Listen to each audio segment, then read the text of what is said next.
Might be tired, but I've been tired before. It's not my first time. Made my way back from the floor. And the harder I fall, I forget what I'm fighting for, and I might be down, but I've been down before.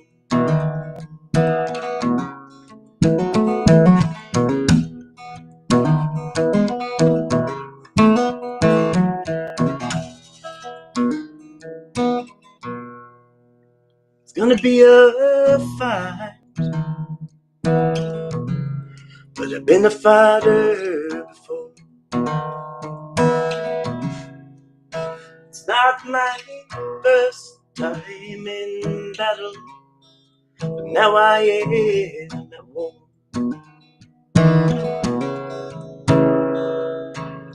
Where I get beaten down, battered and sore, and I can be a fighter where I could done before.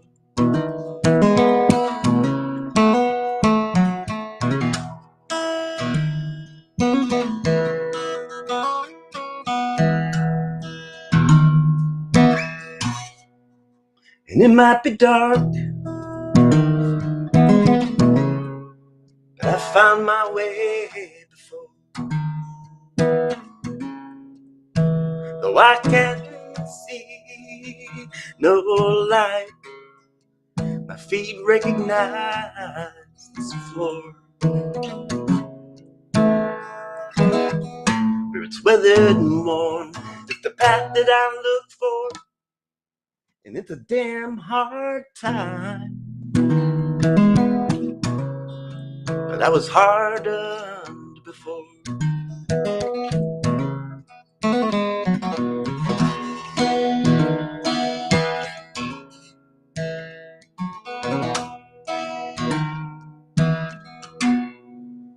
And I might be down,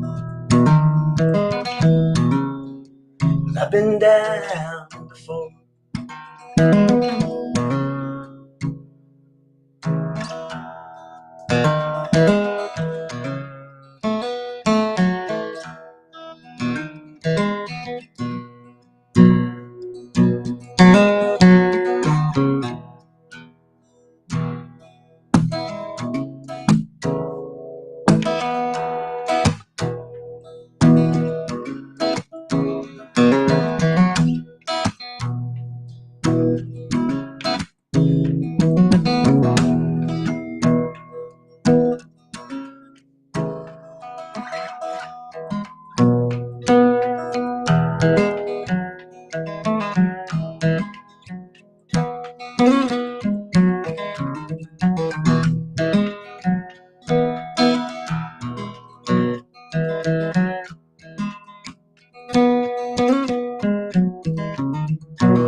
I might be tired,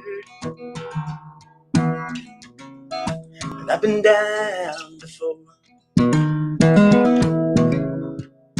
It's not my first time in battle, but now I am at war. And the harder I climb, the more I'm fighting for, and I might be tired, but I will climb until I soar. I might be tired, I will climb until I soar. I will climb until I soar.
Excuse me. Good morning, everybody. Whoa. I'm starting with a little music because I'm feeling a little anxious this morning, and I was anxious to the point that I'm still a little shaky, but the guitar was very helpful and gets my breathing moving with the guitar, and I'm still feeling a little anxious today, but I'm very happy to be here, and the guitar settled me down a bit. Well, we have a whole bunch of people. Let me get rid of this starting soon thing. Let's put up this one. I have I have a new setup this morning. I have two screens going that are kind of helping me, and I feel like I'm in like a little broadcast booth. So I hope you enjoyed the morning guitar. Um, Let me look through the chat before I get moving. Hello, 8. How are you? I'm doing very well. Gold Pilot, how you doing? Good to see you here. Um, Jim, hey, so early. I'm here while I get ready to leave for work. Very cool. And I'm happy that we got that artwork in the mail for you. A little surprise in there too. I'm grateful that the plants are growing well in the sun. That is awesome. It is kind of cloudy here today, but um, where are you calling in from, Gold Pilot? Where it's nice and sunny. Where is everyone? This is a new time for me, a new time slot. I'm doing, I'm looking to do every Tuesday at 9 in the morning and then again at 6 p.m. because I know we have people in different time zones. And when I just go on at 6 p.m., I miss a lot of you. And I don't get to chat with you, and you all don't get to chat and check in with each other. So I thought Tuesdays is a pretty good day for me. I have Monday to kind of land from the weekend, and then Tuesdays I'm a little more relaxed. And even though I say I'm anxious today, um, I don't have anything really stressing me. My anxiety, most of my anxiety this morning is just about going live. Um, for some reason, I'm not normally nervous about going live, but um, I'm a little bit anxious about it this morning. So but I'm very happy to be here. So the chat is flying by and I'm missing it. Let me start from the beginning. Okay, hope you're okay. I am okay, thank you. I'm having a good morning, Megan. How you doing? Good to see you. Happy about your car. About your rental. Um, what is everyone grateful for this morning? Good job, pilot. I am grateful that I'm home. I'm here. I feel kind of grounded. It's nice to be home. I travel every week, so Mondays I come home, and usually Monday I'm just crashed out, cleaning and resting and recovering from a busy week. And so Tuesdays is my kind of wake up, and I just kind of woke up a little bit ago. This is my morning coffee right here. So let's see. This chat is a lot faster than it normally is. Thank you, Gold Pilot, for offering up things to the chat. I appreciate that. I'm grateful that the plants are well in the sun. Let's see. I'm gonna get lost where I am. Is Gold Pilot 8. Good to see you, 8. I'm sorry you're feeling anxious. Thank you for being here. Anyways, I don't mind showing up anxious and saying, hey guys, I'm anxious, or I'm sad, or I'm angry, or and stuff. I usually don't come on when I'm angry, but you guys are very I say guys, it's you all are very what is the word, non-judgmental. And so I feel like I can come on here and just say how I'm feeling, and you guys are okay with that. I know I say you guys, it's just how I grew up saying, but I mean men and women and everybody, you as the community. And I'll try to change that, and try to say you all. That's very American. And I'm an American, so I'll say y'all. All y'all. I'm in England, a very rare son of, oh yeah, yeah. I want to come to England so bad. I want to come over to Europe. I want to go to England, Spain, Germany. Um, I want to go to Amsterdam. There's so many places in Europe I want to go to. I think I'm starting to catch up. Kev, nice plan of doing live streams on Tuesdays. Thanks, Maya. I really appreciate it. It's 3 p.m. here. I actually, while I was sitting here, asking my phone what time it was around the world. And so, yeah. Wholesome, how's it going? Good to see you. You can give me money if you want to give me money. I'm very poor. That guitar, that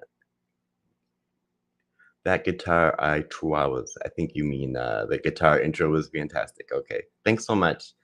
I just picked up the guitar to kind of play out the anxiety a little bit, and I'll do that a little bit. If you have any requests, um, my requests are on my Patreon list. But in the morning stream, I got to keep it down because the walls here are thin, and I'm in VA housing, and it's not built, like super awesome. So, I can hear the guy in the apartment next to me talking on the phone. The guy below me can hear they can all hear when I pick up and play the guitar. So if someone's trying to sleep in the morning because they had a rough night, and then I'm sitting here playing guitar. So I try to keep it in the morning and then try to keep it a little low key. And then in my later evening live stream, I'll do more, sing out more and do covers and stuff like that. Jim's on your keyboard. I think I'm caught up, right? Yeah. Okay, good. Now I can read from the screen. Having coffee. Eric, good to see you, Eric.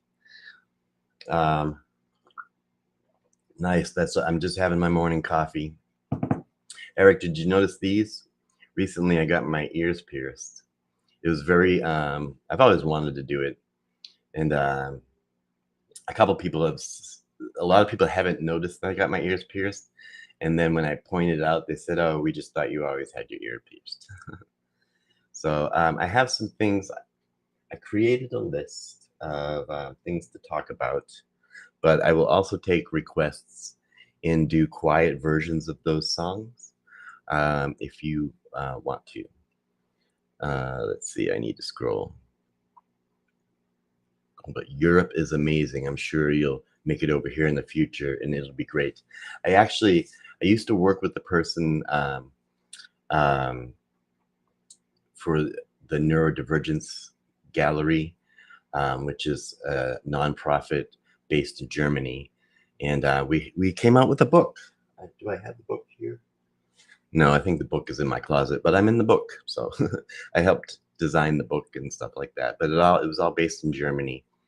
And I was planning to go over to Germany pre-COVID to do some talks and some performances. And then after COVID, it all kind of fell apart. I used to work in remote mines and live in remote work camps. You could hear your neighbors breathing through the walls. Yeah, it's a lot. This is a veterans housing, and it is very much like living in the barracks with all your buddies. Except in this building, it's Army, Navy, Air Force, Marines. We don't have anybody from the Space Force yet.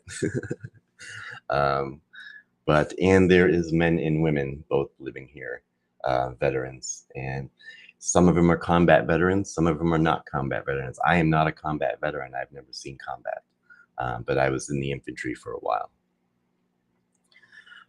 Okay, so I have a list of questions and stuff to update you all, because I've had a lot going on, and I'm working on a lot of things. So first part is create life and creative projects. And as I talk about these things, I'll also try to keep up with the chat room. And I'm happy, as I said, to play a song and or just do some finger picking or something. It's wake up in the morning. Okay, so my list here is, I thought I'd go over some photos, share some photos. How do I do that? This new setup that I have here, it's pretty Eric, you would be very impressed with my computer setup here. I should take a picture and send it to you. All right, share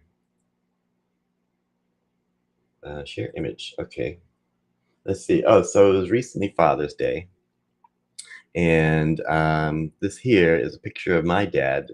I had never seen this picture. That is not me.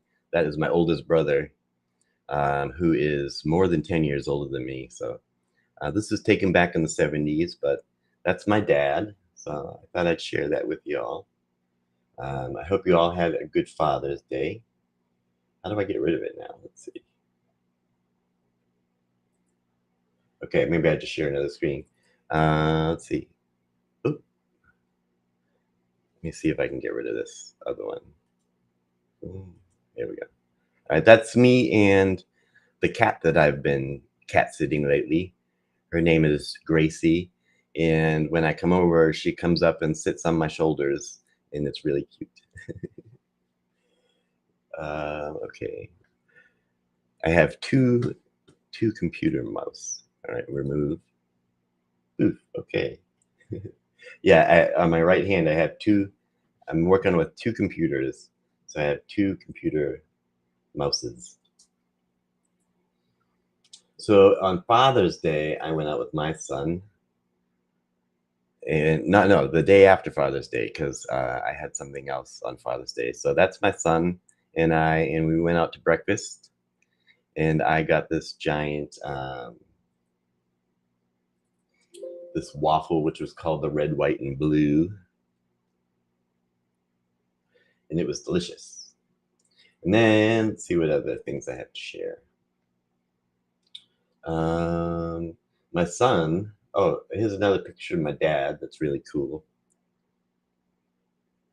That's my dad when he was acting, and he was an actor in later in his life, the second half of his life, in his 40s and 50s. And this is when he was in a play, and he was Big Daddy in Cat in a Hot Tin Roof. And I used to help him run lines. I was a little kid in elementary school, but I used to help him run lines for that. So that was pretty cool. That's my dad. I hope everyone had a happy Father's Day. Here is a mock-up of my upcoming book, and Terminally Unique: The Unlikely Adventure from Madness to Meaning. And that is an AI photo of me. And I just told AI kind of like what I was looking for in a book, and it made that photo that looks like me but doesn't quite look like me. So yeah, I thought that was neat. I think I have one more random thing to show. This was a piece of merch that my son had from a YouTube channel that he follows. And I was like, well, that's pretty cool. I like that as a piece of merch. So if you think that would be a good piece of type of merch for a keychain, like that or something for this channel, let me know. And um, yeah, how do I have to unshare all these individually? That's my dad. That's my waffle. That's my offspring, my son. He loves it when I call him my offspring. Yeah, so those are the photos that I had. Okay, so let's see. Is the vet housing a transitional housing thing? Like you don't have to find another place, you can live there as long as you want to. Yes, it's meant to be. Technically, it's transitional housing. So on paperwork, I'm still technically homeless, and I've been here for 6 years now, just before COVID. And they give you the resources to move on. It's a good place to get here, but when you're on disability, it's really hard to move on. You really have to get off disability and save up money, but they do have the programs and the resources to help you move on. That's something that I'm doing now. I'm apartment hunting to move on from here and get a one bedroom. This is a little studio, but I'm currently apartment hunting in this town called Malden, and Eric knows that town. But I want to be on the Orange Line subway because I don't drive, and I spend a lot of time in the city, half the week in the city. So I love living out here in the suburbs and by the ocean, But for the things that I want to accomplish in life, I'm going to need to live closer to the city. So that's what I'm currently doing, and they're giving me the resources and the help. The one thing they don't give you is the money. And usually, when you move into a new apartment here in the United States, you have to pay first month, last month, and Social Security deposit in order to move in. And the Social Security deposit is usually equal to a month's rent. So a month's rent for me is about 2,000 for a one bedroom, just under 2,000. And so that would be about I have to save up about $6,000 just to move out of temporary housing, which is difficult when you're poor and you're living on disability and stuff. So this is like I'm rambling, but this is temporary housing.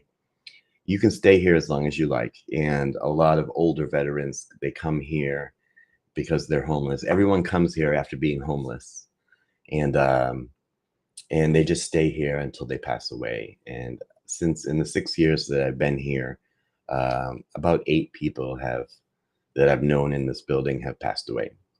Um, so there's a lot of older vets, and then the younger vets tend to move on pretty quickly, and the older vets kind of stay here longer. I took my dad out.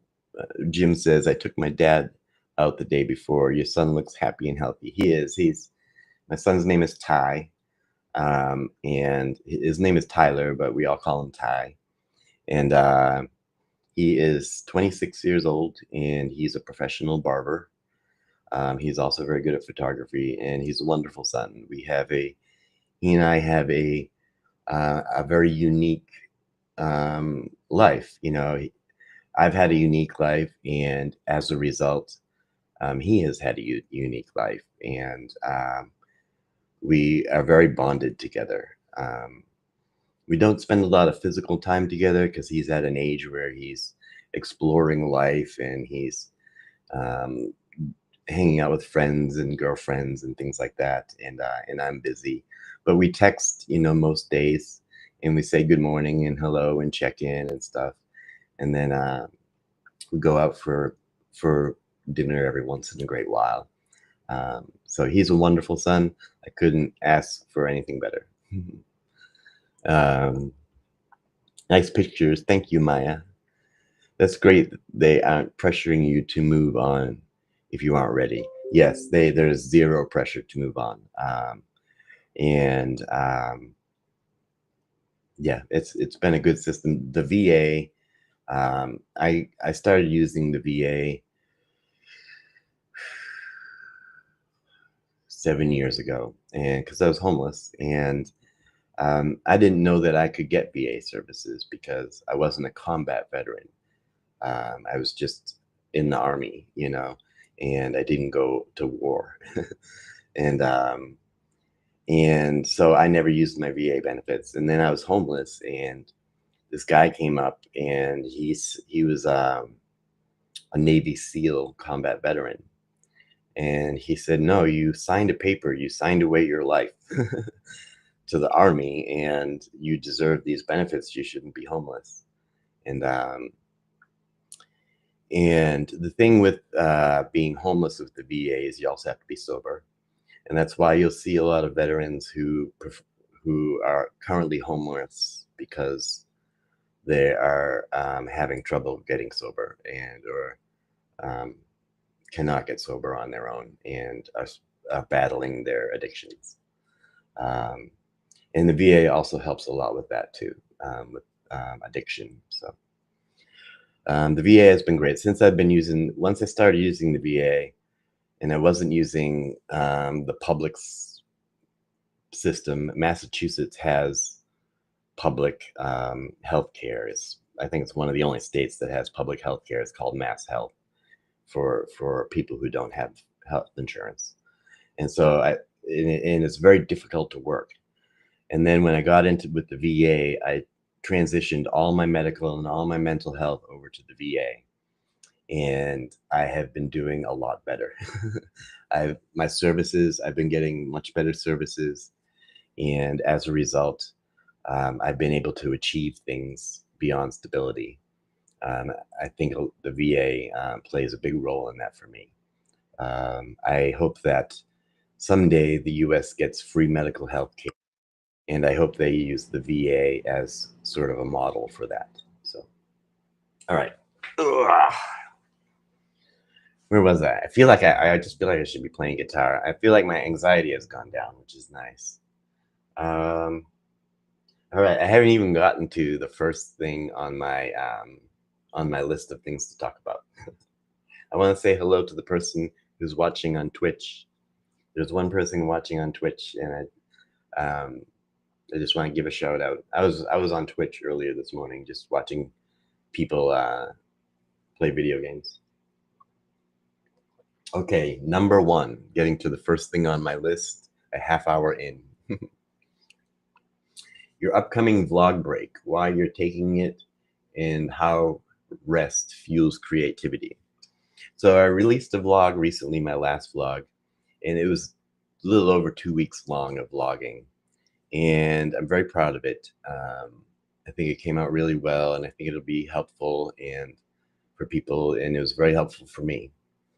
But I'm not vlogging this week. I'm taking a break from the vlog, and I'll probably start vlogging again next Monday. Um, and What was I thinking? I lost track. Oh, so I'm not vlogging this week, and I'll start vlogging again next week. And generally, what I've been doing is I've been vlogging for a week, and then taking a week to work on my other creative projects. And Yeah, so that's what I'm doing. I'm working on a book. I have all these other different projects. I'm writing songs. I'm working on YouTube and things like that. So it gives me a week to work on these other projects, um, where I'm not vlogging and stuff. And then when it's a vlog week, I can focus a little bit more on the vlog, which I really enjoy doing. Um, so Taking this week off the vlog. But hopefully I'll always be doing these Tuesday check-ins. So let's see, number two. Let me look at the chat. Gold Pilot says Twitch is a bit easier to keep track of since I follow many people on here. Sometimes things get lost on YouTube and it's overwhelming to keep up. I 100% agree. I follow a good amount of people on Twitch, and when they're on Twitch, like when they go live, I know because they go live on Twitch, and Twitch is really good about. It's easier just to see who's live and when, So I enjoy Twitch, and Twitch is where I discovered Critical Role, which I'm all about. And Okay, so number two, writing a new vlog series. I haven't talked about this. What it's about and what inspired it. So I'm coming out with a new vlog. I realized this last vlog was a lot about writing, and I've been writing so much, not just writing my book, but I'm practicing writing a lot. I'm writing songs, I'm writing poems, I'm writing essays, and because I want to get better as a writer. And so a lot of my schedule is focused around writing. Bye-bye, Maya. Gotta go.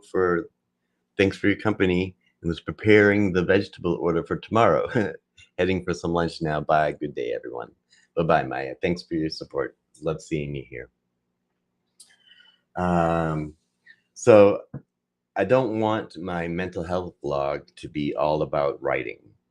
And so, but I wanted to do a vlog about what it's like writing this book. Although I started writing it a year ago or so, I started making notes on it seriously about a year ago. And so I'm going to start a new vlog that's separate from my mental health vlog called Writing My Story. And it's not going to come out every week. It's going to come out whenever I have news and things to share. And it will be a series on my playlist, and it'll have a playlist on my channel called Writing My Story. And it's going to take people along with me while I'm writing here at home, and what I'm doing, the struggles and the achievements that I make. I'll also be taking you along when I'm going to be going on many day trips to different places around Boston and New England just to go be inspired and write. And I'm also going to be taking several overnight trips to different places in the New England, Boston area, um, where I'm going to do kind of power writing trips where I just focus on writing. And I'm going to vlog all about it, and it's going to be called Writing My Story. So I don't know when the first one's going to come out. I'm going to start working this week on an intro, um, in episode 1, I might say. For it, and kind of catching everybody up to date with what I've been doing the past year or plus, to help work on the vlog, because I've already done a ton of work. And now I'd say I'm really looking at putting the book together, and I've gotten all the notes done and all the sketches and things like that. And now I'm really starting to write this book and say what I want to say. And I thought vlogging about it would be a good thing. You know, it might help someone who wants to tell their story. Uh, I am a certified mental health peer specialist, and here in the United States, mental health peer specialists are uniquely trained to tell their story in very specific ways. That's one of the main trainings that we have, is how to tell our story. And that's what inspired me to be what I am today, is being out here telling my story, was becoming a peer specialist. So this book is a lot of kind of a peer specialist look at my life. And I have to say it's been very difficult. I've been, my outside life about writing this book has been a lot more emotional, triggering. I've been getting easily triggered by things a lot, and I've been very sensitive. Um, and it's been getting, I've been avoiding writing, and I've been fighting the battle where I don't want to sit down and write, and doing it anyways.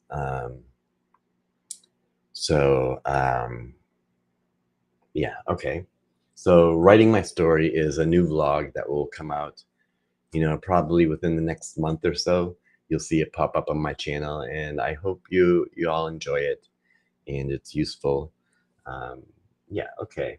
Oh, so I'm gonna be doing some day trips and um, some overnight trips. I think my first day trip might be to the Boston Public Library, because it's a big, beautiful place that tourists go to in Copley Square.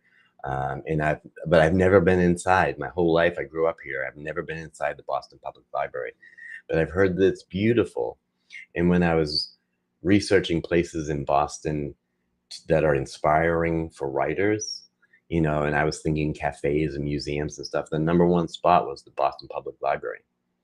So I think my first day trip is going to be going into Boston Public Library, sitting down, concentrating, and doing some power writing on my book, and vlog about it.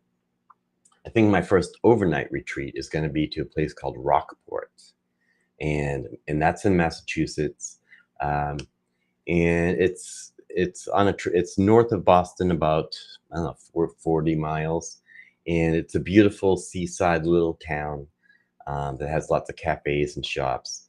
So I'm thinking about going there, doing some writing, staying overnight, doing some writing, staying overnight, and then coming home. And my GoFundMe is enabling me to do that. If you haven't heard of my GoFundMe, it's in the description below. If you're on YouTube, um, the Twitch doesn't let you really put much of a description, but the YouTube has you can just see on all my socials. I have a GoFundMe right now to help me take little trips to go write, because I find writing at home and being in survival mode, it's more harmful to dive into my past than helpful. But when I go out somewhere, I don't have to worry about food and housing and things like that, and I can just focus on my writing. And I go somewhere that has nature, that I can just step out and go walk through the woods, or walk down the beach or something like that, and then come back to the writing. That's what the GoFundMe is about, is to get me out of this apartment and go write somewhere else, because writing here at my apartment, um, it's not healing. It's re-traumatizing, and because I'm just sitting here alone and I don't have a lot of it's just a different feeling. So when I go somewhere and write, it makes me feel like I can write in safety, and I just get a lot more work done. And I realized that when I went to LA. When I went to LA, I had this job that I had to do when I was in LA, which was perform. But I found myself knowing that I was staying in a hotel. I didn't have to worry about what I was having for breakfast in the morning. I could go walk around whenever I wanted to, um, and see new things. And I had everything I needed in one spot. And I found my productivity level skyrocketed, and I was writing and I was writing and I was writing. And that's what made me decide that I need to get out of this house and go write somewhere. Um, I might use some of that funding to get a laptop, because my laptop is really in rough shape and you have to plug it in. You can't. I would like to be able to take my laptop and sit on a bench at a park and write, but I have to plug it in. So I might invest in a used laptop too and use some of that funds to do that. I'm not sure. I don't really want to. I want to just use it to go places and do power writing. So okay, so Boston Public Library, first place. Rockport's first overnight. There's also this beautiful place nearby called Manchester by the Sea, and I was thinking about going there too. It's just a train ride from here, and it's supposed to be beautiful. They made a movie. I think it's called Manchester by the Sea or something. It's a beautiful place. Rockport is an awesome place, Megan says. I did a painting of that pier. Megan, if you don't know, is a wonderful artist and does beautiful artwork. I see it on Facebook. I follow Megan on Facebook, and Megan, you put up this beautiful art that I see these paintings that you put, and just blows my mind. Really beautiful and emotional. The landscapes that you're doing and stuff have a good emotions to them. Go Pilot says, I was telling my partner the other day how reassuring and calming I find hotel rooms. As he said, everything you need is there. Don't need to worry about breakfast, and explore the different environment and feel like I'm physically further away from the trauma. God bless you, Gold Pilot. That's exactly, you just said exactly how I'm feeling. And that's totally what the GoFundMe is about. Um, but I can't do that on my own. I live below the poverty line, so uh, I get a weekly allowance from my rep payee, who is my wonderful sister, and it doesn't, I can't put money away to go somewhere. I haven't taken vacations in forever. Um, I rely on my work. Like I recently went out to LA, and that's because I got paid to do so, and so that's the closest I'm going to get to a vacation. So, is there a train that goes close to that pier? I think when you go into Newburyport, that's the train that goes by my house, is the Newburyport line, um, the Rockport Newburyport line. And it goes to Gloucester too. If you guys haven't heard of Gloucester, Mass, it's where all the lobsters come from. I'm going to go up there as well for a riding trip, but I don't think it goes to the pier. I think when you take the train, you have to take a Uber into town. That's what I'm planning on. But Rockport is beautiful. There's this place called Plum Island, which when I was a kid, I used to do overnight shoreline ocean fishing from Plum Island, and spend the night. It was really nice with my brother-in-law. So let's see. The next question is a doozy, but I think I want to play a little guitar.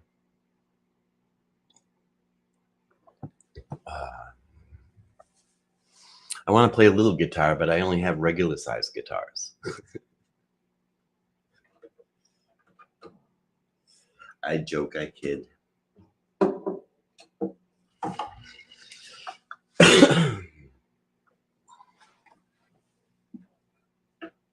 I don't know what guitar I want. Both these guitars are in different tunings. Let's see if this one's in tune. It hasn't been in tune lately. It's not keeping its tune.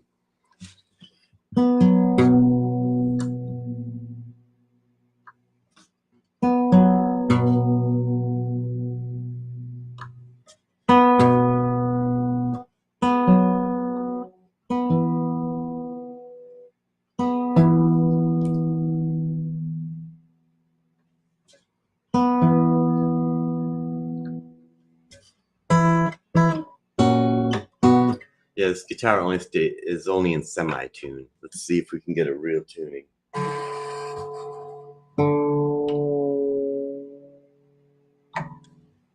right, let's tune this. Sorry that you have to hear the tuning guitar song. I'll try to do it quickly.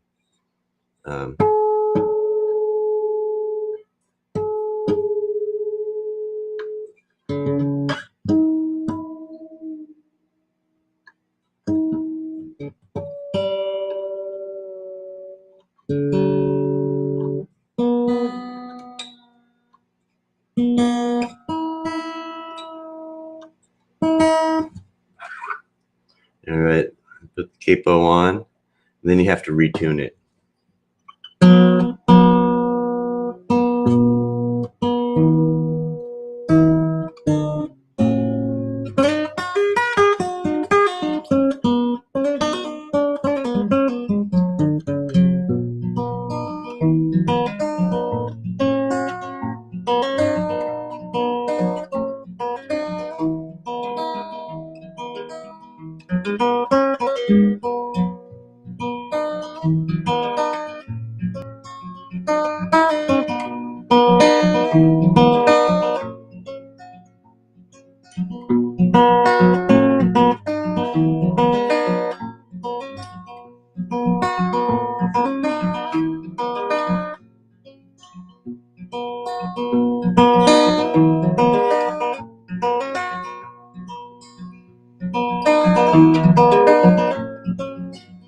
Man walks down the street, says, why am I soft in the middle? And why am I soft in the middle? And the rest of my life is so hard.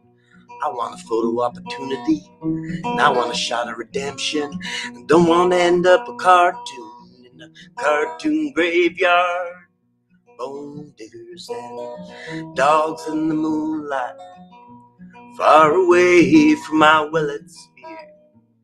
Just a beer belly, well, get these mutts away from me. And I don't find this stuff amusing anymore.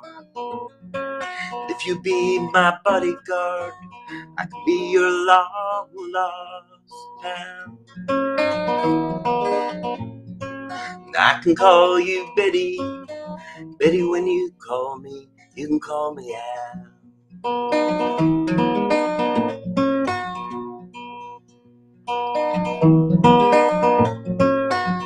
Man walks down the street, says, why am I short of attention? Got a short little span of attention. Oh, my nights are so long. Where's my wife and family? What if I die here? And who'll be my role model now that my role model is gone? He's gone, well, he's dug back down the alley with some roly-poly little bat-faced girl. And all along, there were incidents and accidents. There were hints and allegations. And if you be my bodyguard, I can be your long lost pal. And I can call you Betty, Betty when you call me, you can call me, yeah. You can call me, yeah. La da da da da da da da da. Man walks down the street, it's a street in a strange world. Maybe it's the third world, maybe it's his first time around. Doesn't speak the language, he holds no currency, and he is a foreign man, and he is surrounded by sound. sound of cattle in the marketplace and scattering of orphanages. He looks around, he sees angels in the architecture spinning in infinity, and he says, hey, hallelujah, if you be my bodyguard, I can be your long lost pal. I can call you Betty, Betty, when you call me, you can call me Ann. When you call me, you can call me Ann. People say she's crazy, she got diamonds in the soles of her shoes. Yeah, that's one way to lose these walking blues. Diamonds in the soles of our shoes.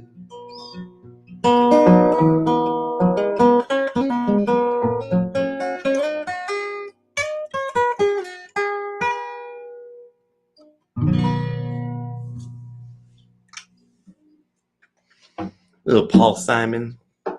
That's one of my favorites. Whew. Going on an hour here for the morning stream. Megan, my grandfather was a lobsterman. Oh, and used to go to Gloucester to buy bait and sell live lobsters. Grandparents lived in Kittery Point, Maine, where he fished. Very cool. Yeah, that's cool. I enjoy going to Maine, and I feel like I've been to Kittery, Maine. So yeah. I have, so what's next on my list is behind the scenes of your RBG portrait. So recently, I think a year ago or more, I did a portrait back when Ruth Bader Ginsburg passed away. I did her portrait, and I was in a mood. I was angry, and I did her portrait, but it came out kind of angry. You know, she looks angry in that portrait, and so I sold that. I sold that painting, but I put it up on my art pal, and then recently one of our viewers, since then one of our viewers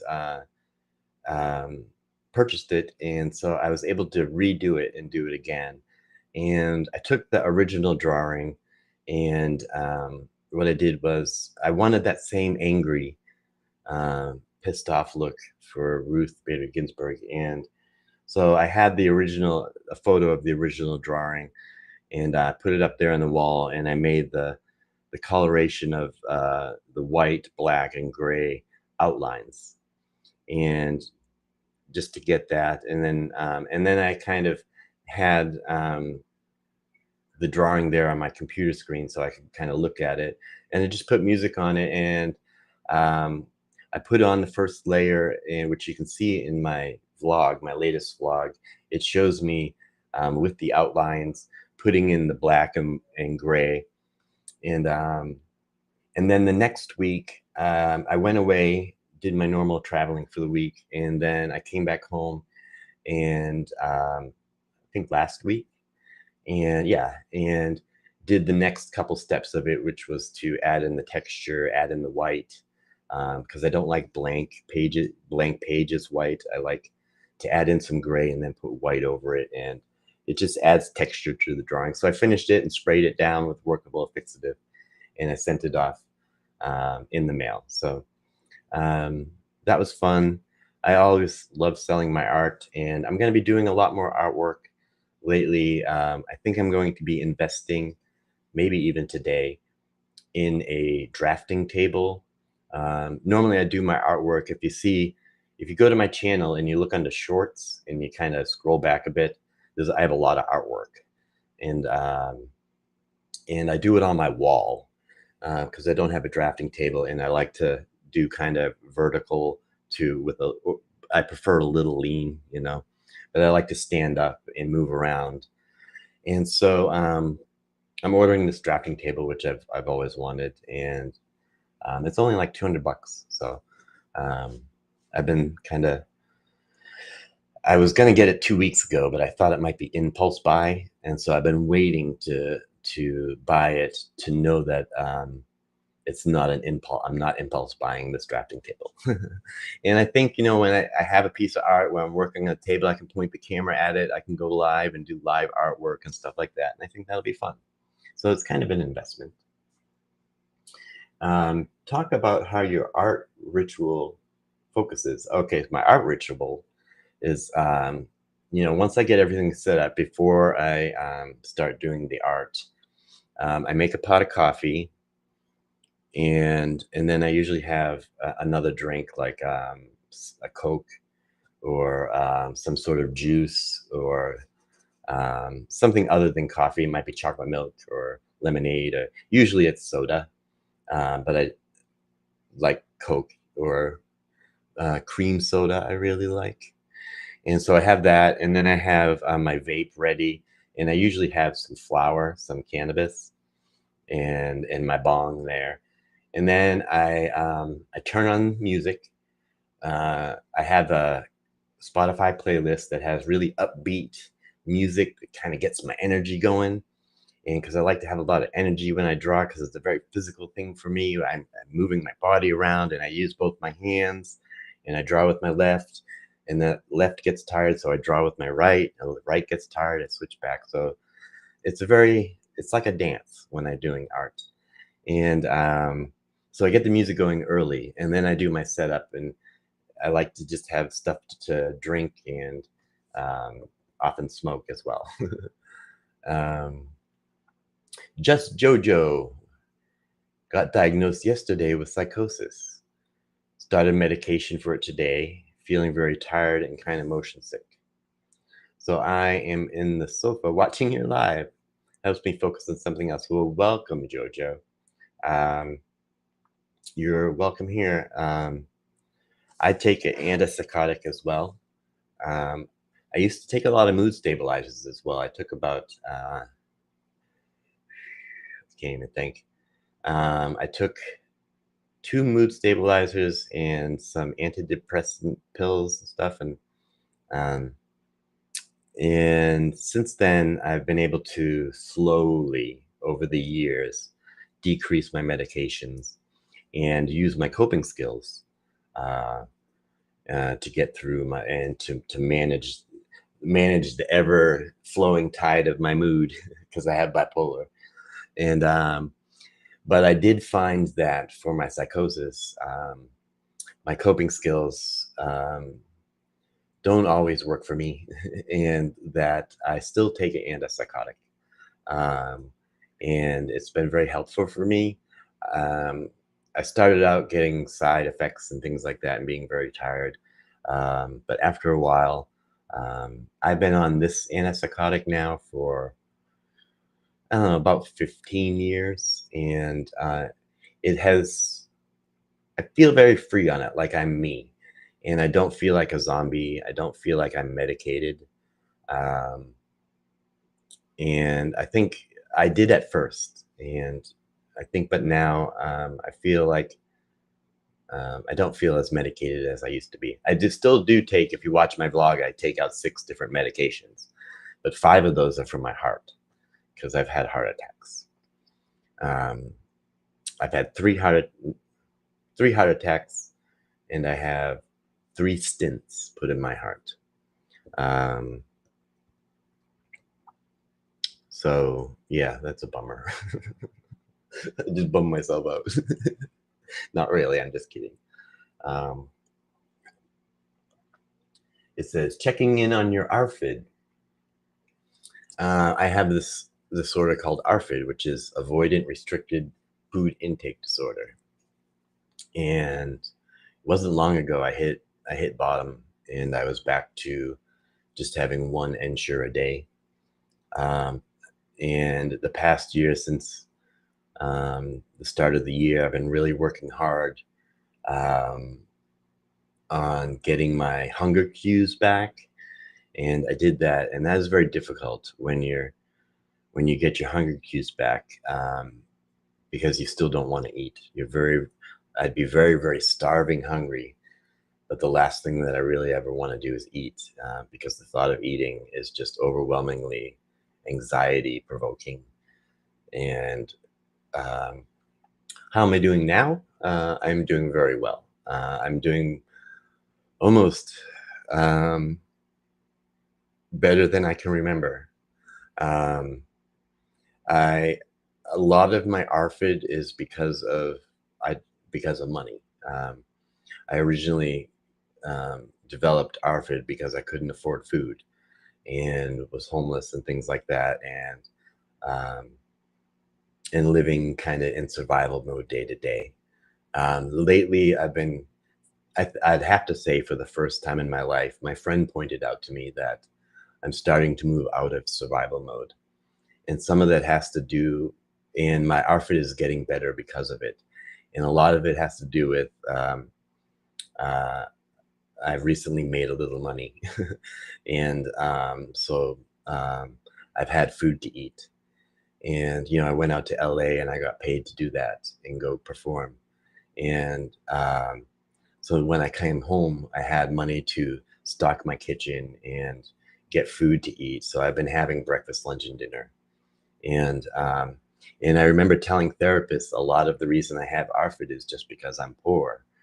And if I had the money to, I would start eating again. And it is very hard. It doesn't mean that just because I have money, I'll eat. It is very hard for me to eat. I have to work really hard in the beginning of the day to convince myself, please eat food. And I really don't want to eat food. It's the last thing that I want to do. And sometimes I cry over it because I know I have to eat a yogurt, and I can't, I don't want to eat anything, but I'm so hungry. So it's a very struggle. But I've noticed that when I have money for food, I can buy the foods that are a little easier for me to eat. And sometimes there's just food that in my brain seems cleaner and easier for me to eat. And if I don't have that food here, I won't eat the food that's here because my brain just tells me, stay away from it. You can't have it. And so, but so recently I did some work. I went out to LA. I made some money, and so I've been using a lot of that for food, and I've been eating more. And I think I look a little like I gained, a little weight, which is good. I was looking kind of gaunt, especially in here. I was getting that, but I'm starting to fill out a little bit. So um, I look a little healthier, I think, today, because I've been eating a lot. Over the weekend, this makes me happy. I had, let's see, I took my girlfriend out to dinner, and we went out into a Irish um, restaurant, and I had a 12-ounce steak, and I ate the whole thing with mashed potatoes. I didn't really eat a lot of the mashed potatoes because I wanted to save my room for steak. But I ate a whole 12-ounce steak, which I can't believe I did. And because I had been eating the whole week, s- breakfast and lunch and dinner, little bits, and so I was really excited that I couldn't believe I finished a 12-ounce steak. And then I hadn't had a 12-ounce steak in years and years and years. So that was really nice. And I don't often get to take my girlfriend out on a date because I don't have money. Um, so it was nice to be able to do that and go out to have a nice dinner. And then Sunday, her and I celebrated our 1 year of dating anniversary. So we had a nice dinner afternoon at my friend's house, Kay, and in the screen shed in their backyard is where my girlfriend and I kind of spent a lot of time when we first started hanging out, and then decided to actually start dating was in the screen shed, hanging out with Kay and Amanda, my two best friends. So I kind of recreated that on Sunday with the screen shed, and then we had Chinese food delivered, and then after the Chinese food, we all had milkshakes, and it was a really nice time. So I had a really nice anniversary, and that fell on Father's Day. So my son and I decided to get together on Monday, and so he took me out to breakfast, and it was really nice. um, So all in all, I think I just did a whole bunch. This is my personal life and mental health. It says checking in with your ARFID. My ARFID is doing good. I'm gaining weight. I'm winning that battle most mornings. So I kind of really don't have a choice. I have to win that battle, otherwise I don't have food.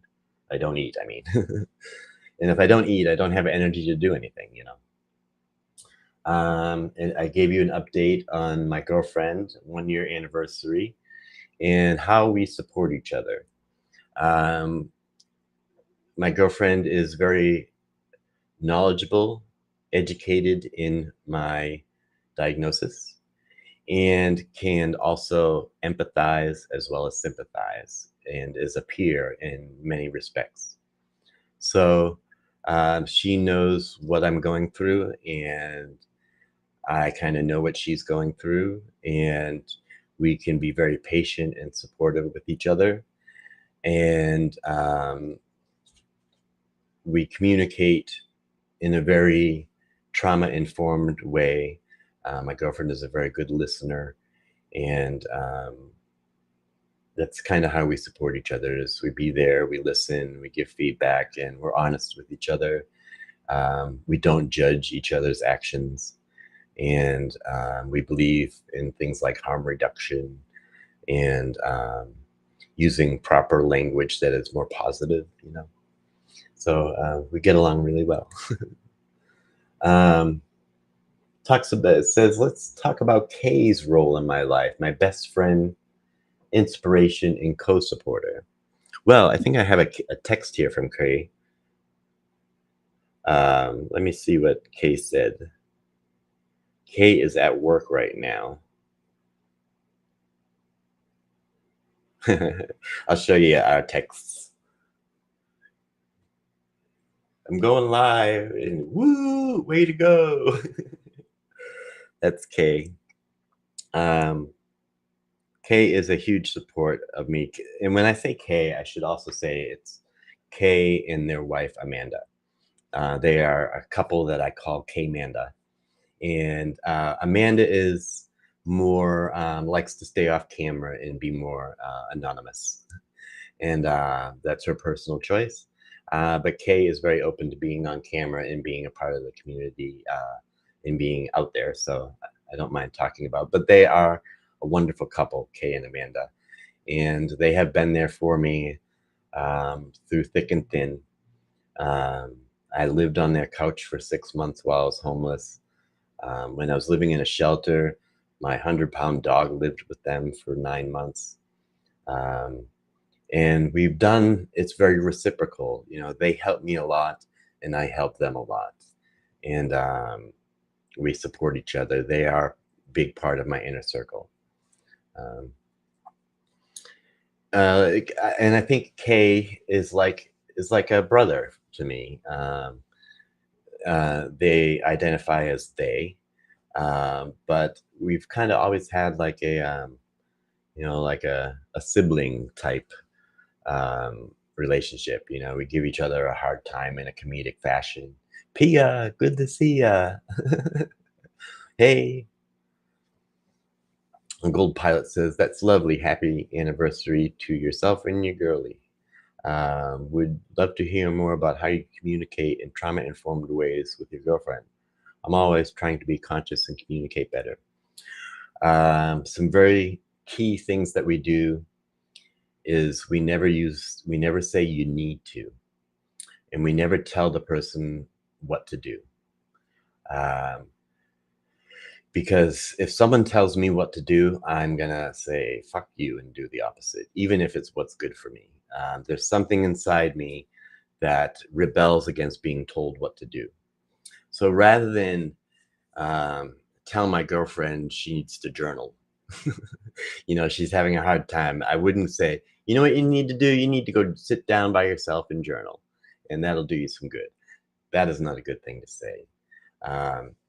But rather than offer suggestions and things like that, what I do is I say what works for me in a time like this is sitting down quietly and journaling. I don't know if that would work for you or not, but that's what helps me. And I don't I try not to offer advice. A lot of men want to fix things. And I know it's my first instinct. When someone tells me a problem, I immediately want to jump into fix it man mode. And that's not what is required. So I try not to do that. And I try to listen and not give advice. Um, and I will say something like, "I'm here to support you. I'm sorry you're going through this. I'm sorry you feel this way." And I'll hug her and say, "I'm here with you. You're safe. And if you need help finding steps forward, I'm happy to do that with you." Rather than say, "I know what you need to do," and offer that in a gentle way.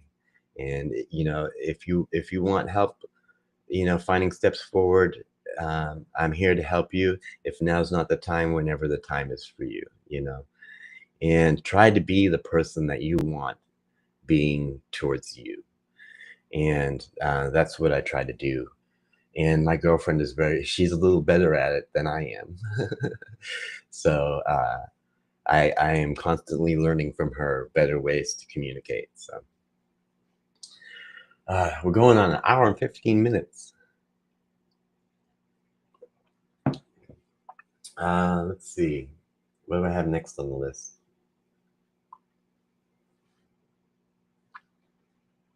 How you balance creating while living with mental illness. How I balance creating. I wish I had more balance. My life runs smoother when I'm in routine, but my brain riles against routine, if that makes sense. There's a lot of I don't want tos. I don't want to do this. I don't want to do that. I want the end product. And for years, I kind of was stuck in that. I want to create all these things, but it's really hard to take that first step in doing so. And some of that has to do with my perfectionism, and I've been very good about that lately, where this community has been very welcoming to my non-perfectionist ways.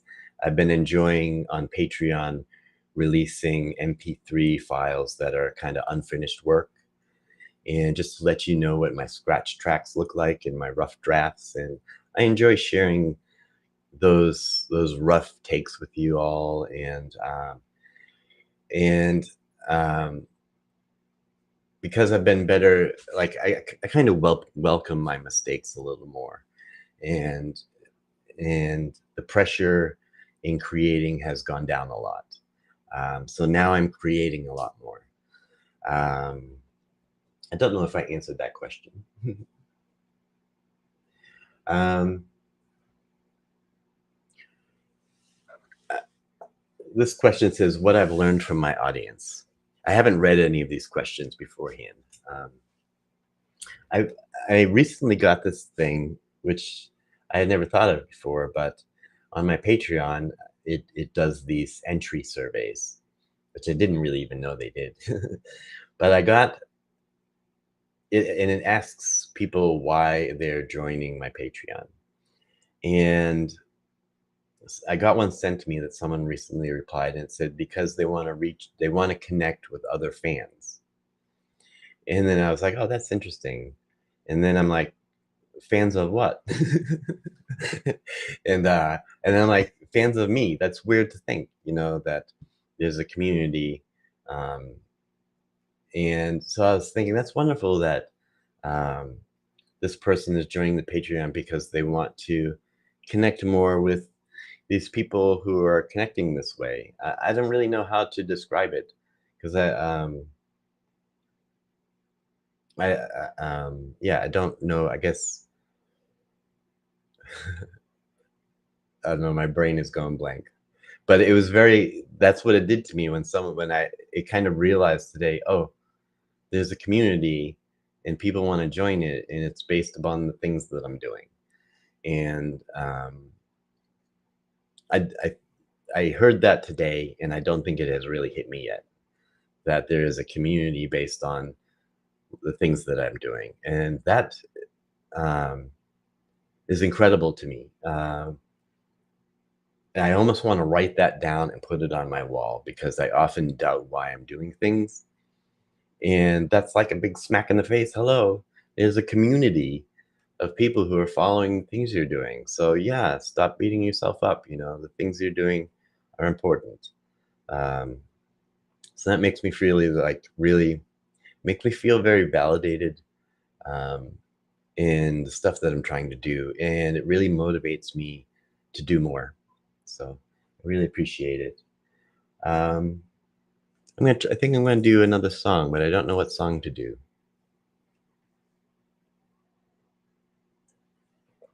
And then we'll probably wrap it up here. I've been going on, um, getting close to an hour and a half. It's been really fun being here this morning, and I'm gonna be back here at 6 p.m. And oh, well, I didn't talk about this stuff. I'm gonna talk about this stuff. Talk about the book a little bit. I can have a guitar in my hand while I talk about the book. I actually find it difficult to play and talk.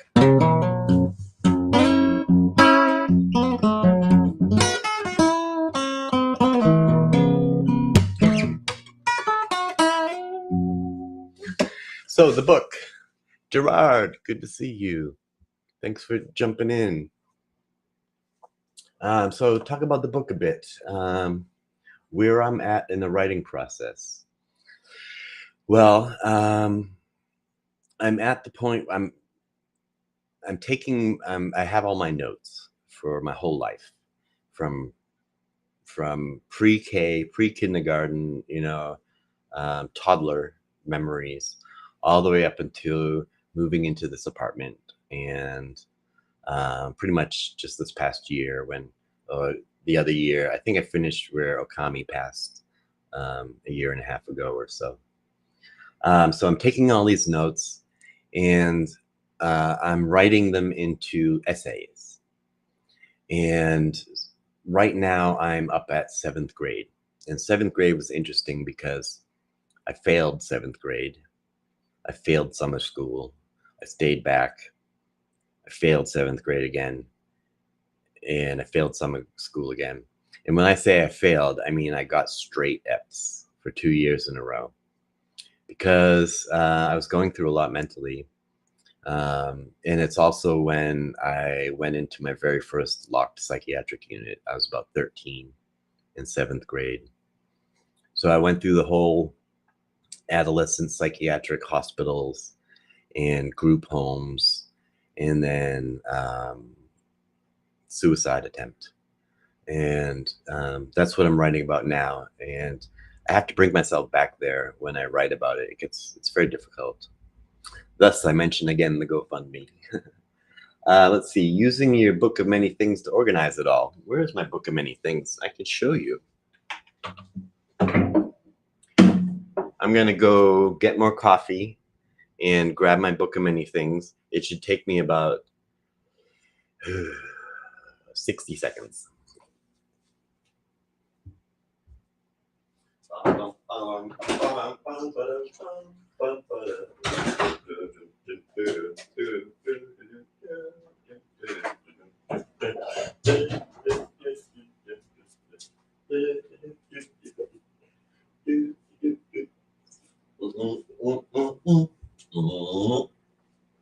Here I go. So I got my book of many things.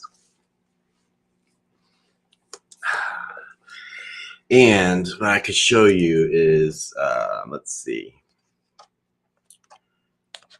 I can show you anything in here. It's nothing super private. It's just also not that interesting. Let's see. So these are all, like, I'm writing songs. These are song lyrics. Okay, so right here, I have my my life timeline. And it starts with just kind of talking about my neighborhood and where I grew up, and then kindergarten, first grade, second grade, 10 years old, blah, blah, blah. It goes on my whole life, all the way up to Okami passing.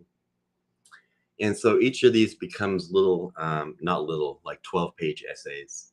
Um, and so I made the timeline, and then I started making notes on each one. Um, these sections are each of these timelines, and I just write different memories. Like when I'm writing about my neighborhood, Greenwood, I write about the community, Wakefield, Yogi, playing chase, Maplewood Park, ElfQuest comics, just different things to spark my writing. And all these pages that have little red circles you might not be able to see. Um, those are all pages where I have notes and such for.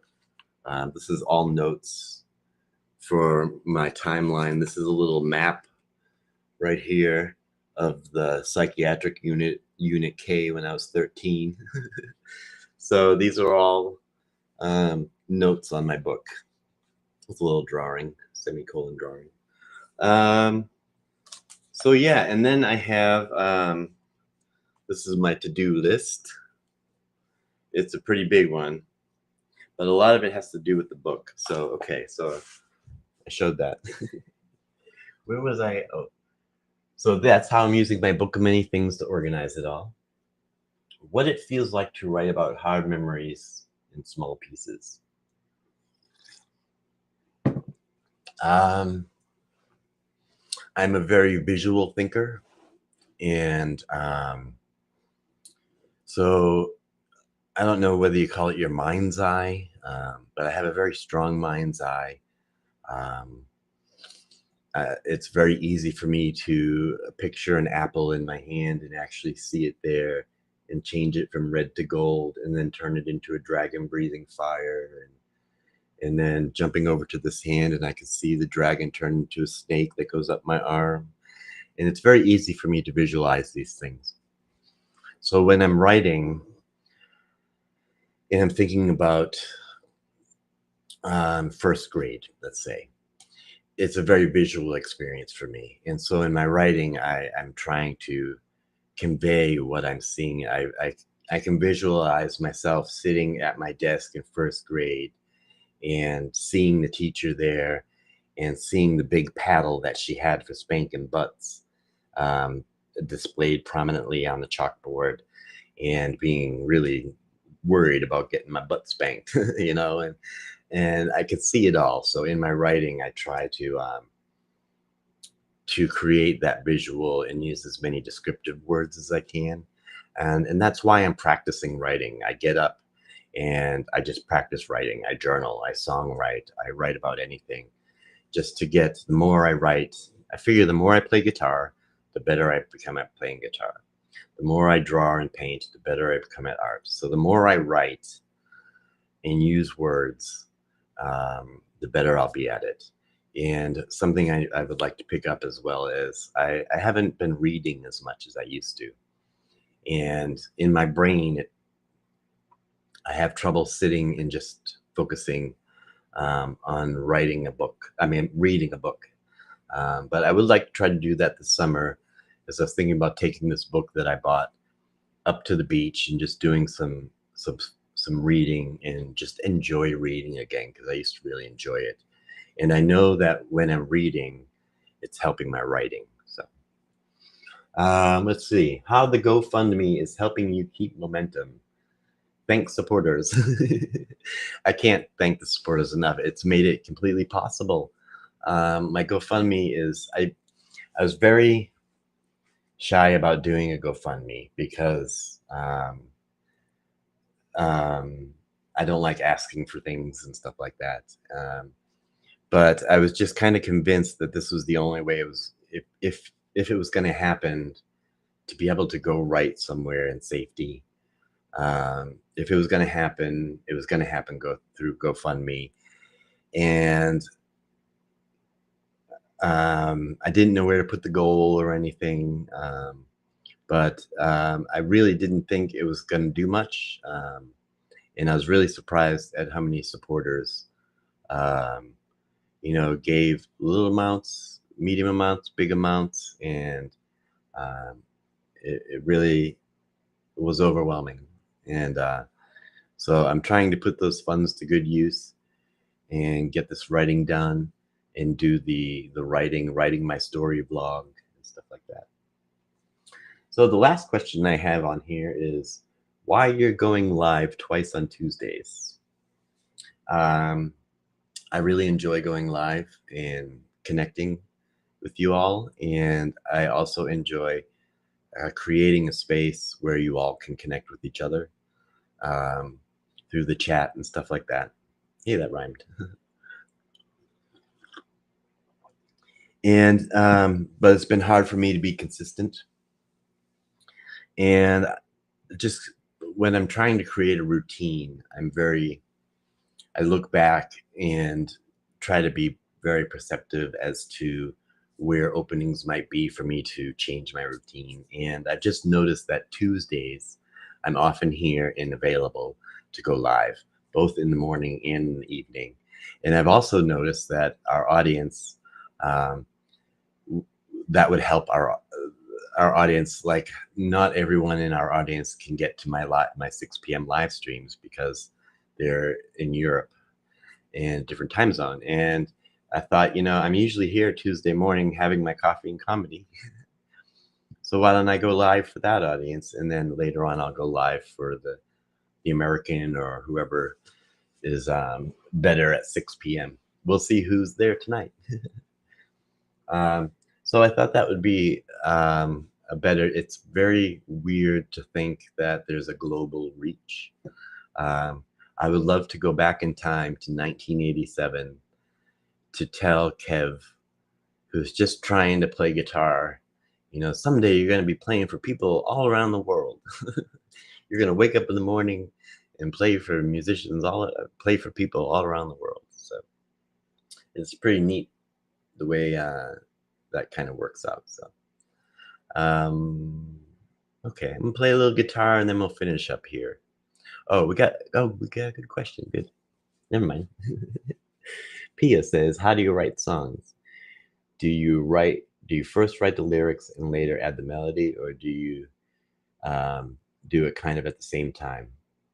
I have to say most of my songs, they come in different ways. Sometimes I have an idea for a song and the music is already there in my head. And the melody is already there. And when I sit down to write, I just throw up the whole song. I have a couple songs like that. I just overly inspired and the song hits me all at once. And a lot of songs, though, are a little more drawn out, where I will have a basic rhythm of the words. I'll have a ba ba da da ba da da da ba da da da da da da da ba da da da. So I'll put words to that rhythm, and or yeah, I'll generally do that. Is I'll have this rhythm in my head might be from a song I heard or something that I just made up, and I'll sit and write down all the words, or I'll write as many as I can. And then once all the words are done, I kind of usually throw out that melody that I first came up with. I try to erase it from my mind. And I say, okay, I have this set of lyrics that has no music. Let's start from zero and see what I come up with. And I try lots of different things. And for example, the song before that I have originally started was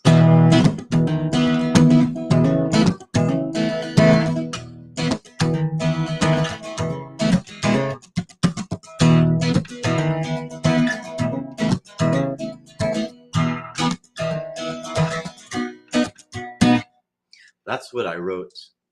That's the rhythm that I wrote the song before to. And then I threw that out, even though it still has the same progression.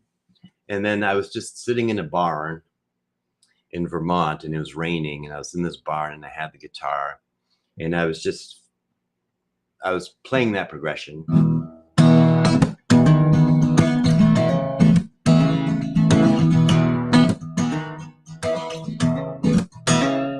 But it was such a relaxed night, and I was really feeling the song and thinking about the words. I just started finger picking it.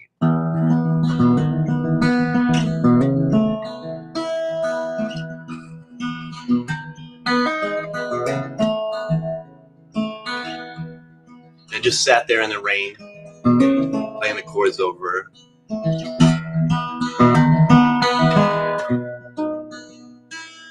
And then I added in the melody line.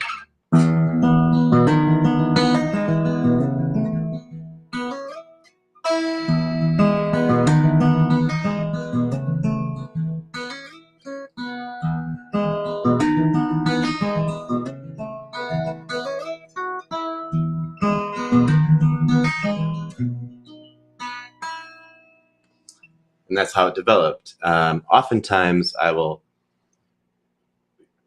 change the chords, the melody, the feel, everything from what I originally had. I think I do that because what I originally had is often based off of something someone already wrote. Like, I might rewrite the lyrics to My Girl, and inspired by the song My Girl. And it fits, the lyrics. You could sing it to the song My Girl, and then I take the song My Girl and I throw it away. Now I just have these lyrics, and they are original. And then I say, what kind of music can I put to this? Put some funk to it, put some rock, put some folky stuff to it, and then you have an original song. So sometimes I do it that way. Sometimes, and a lot of times, I just get the idea, I get the rhythm, I get the chords, I get the melody, and I just throw it up onto paper.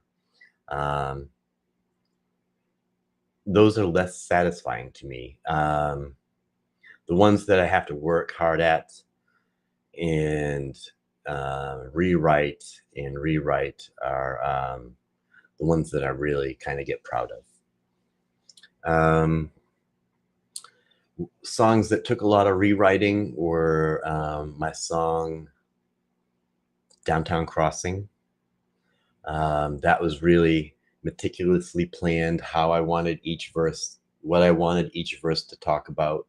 And before I even wrote the verses and stuff, I really took a lot of time with that. Also with the song that I have called That's My Child. I really took a lot of planning and took a long time to write out that song. So those songs are very fulfilling to me because they took a lot of work and a lot of hard writing. And then there are other songs that just kind of wrote themselves. I'm trying to think of an example. Maybe if I had a list of songs. Let me think a song that my song Don't Mind Me, that really just came out. My song I've already won. I just kind of threw that up. I just sat down and wrote the whole thing the way it still is today. My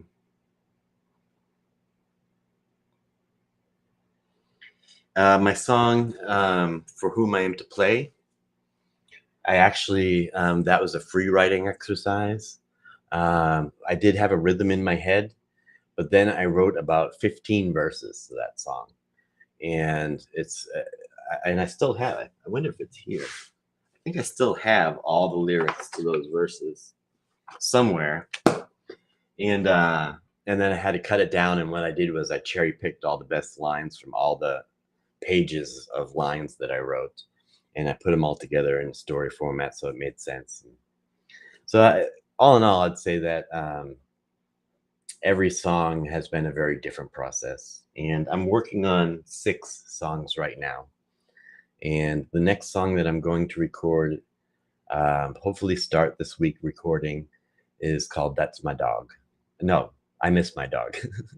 That's My Dog. Oh, you like That's My Child. That makes me feel good. Thank you. You're a bit, Pia says, thanks. I'm a bit too perfectionist sometimes when I write.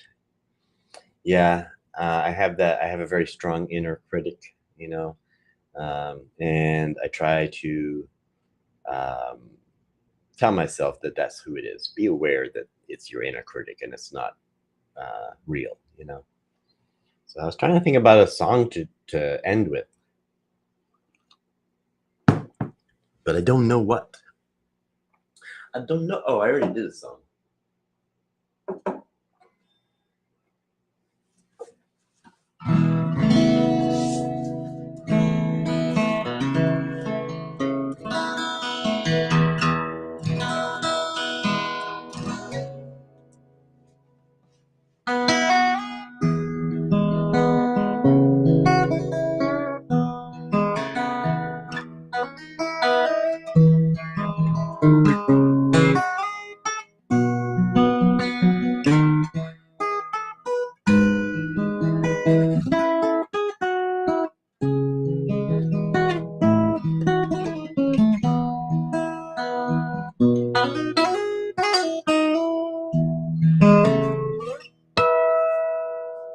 The water is wide, I cannot cross over.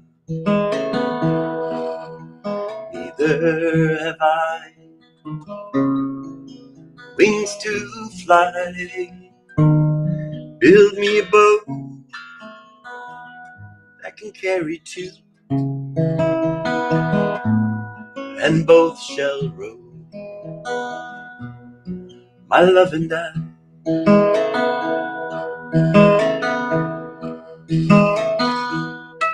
A ship there was, and she sails the sea. She's loaded deep,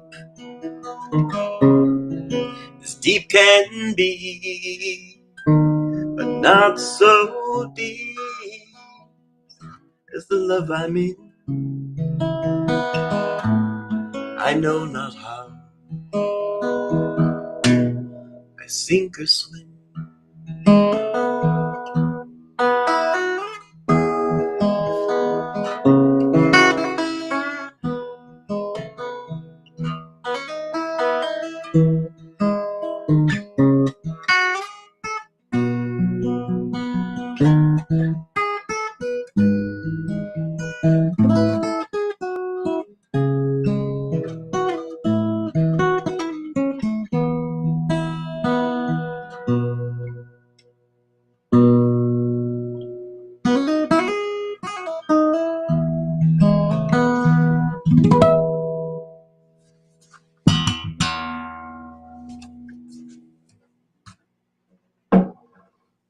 To show how much of I'm not a perfectionist, I play my guitar out of tune. I hope you all have a good day. I will be back later on at 6 p.m. my time and to do another live and do some more updates. If you have any questions or concerns or comments or great gratitudes and things like that, feel free to leave them in the comment section and I'll address them tonight, this evening at the next chat. So I've had a really fun time. This is going to be every Tuesday, providing I'm sane. You know, some days I wake up and I'm just not doing so good and it's really hard to go live. But most days on Tuesdays, I'm doing pretty good. So you can catch me here Tuesdays, hopefully every week. And check out the Patreon below. That's where I post everything that is new and coming up. So thanks everybody for tuning in. Oh, half the laughter. You're just joining, but I'm just ending. I've been on for an hour and 40 minutes. But people go check out Half the Laughter's channel. I believe I recall checking out your channel and it's very informative and good. So if you're looking for somewhere to go after this video, check out Half the Laughter. They have some good videos. I think I'm right in that, and I'm not confusing you with someone else. And I hope you all have a good day, and I will see you at 6 p.m. Eastern Standard Time, or I'll see you next week, Tuesday at my live, or I'll see you in whatever video you happen to watch of mine. And I've had a very fun time, so thank you so much.